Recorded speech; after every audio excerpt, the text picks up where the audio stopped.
It all started with a foster mom in our state saying she wanted to do more after seeing firsthand the effects of the opioid epidemic on her foster kids.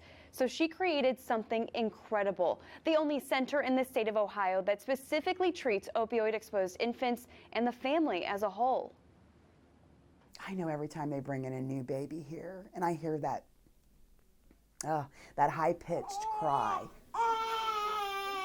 And there's nothing like it. It's like a hurt cry. It just brings me back to those first couple weeks with Harrison where things were really hard.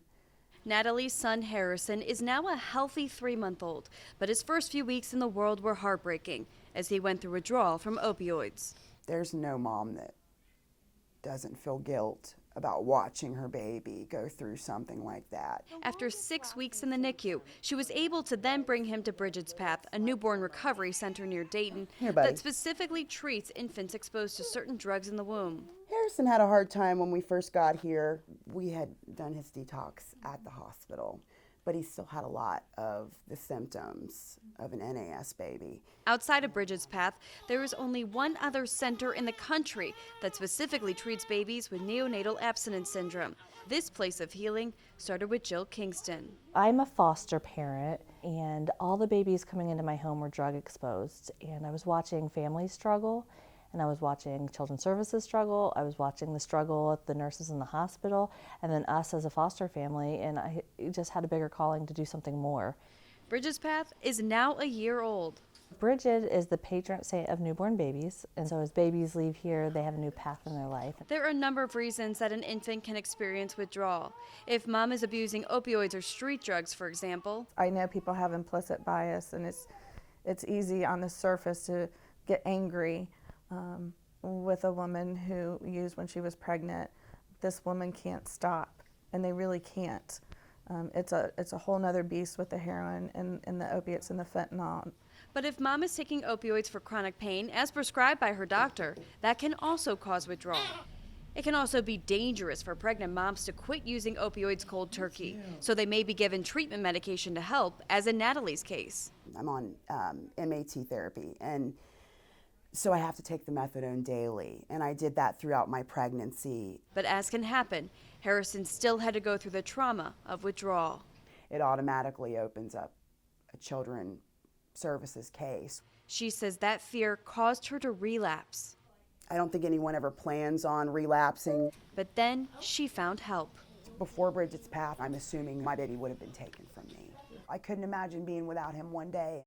Mom maintains custody during their stay at Bridgid's Path as the baby gets specialized care. Their needs are being met immediately, and sometimes in a NICU that doesn't happen. The nurse has to meet the needs of a baby that could be dying. But here, NAS babies are the only focus. We're able to prioritize our littlest victims of our opioid crisis, our innocent victims. Whether it's mom who can have a bed and stay in the room, or a nurse or volunteer, there is someone there for each baby 24/7. Our goal is to never have a baby crying in a bed and not being attended to. So if a baby cries, you respond to them immediately, because the escalation of the withdrawal symptoms, the baby cries, then they start to flail, then they make frantic movements, so sometimes they scratch faces, they'll bop themselves in the face because they can't control where their hands are going, and that startles them, and then they start to cry harder, and then it just escalates and escalates.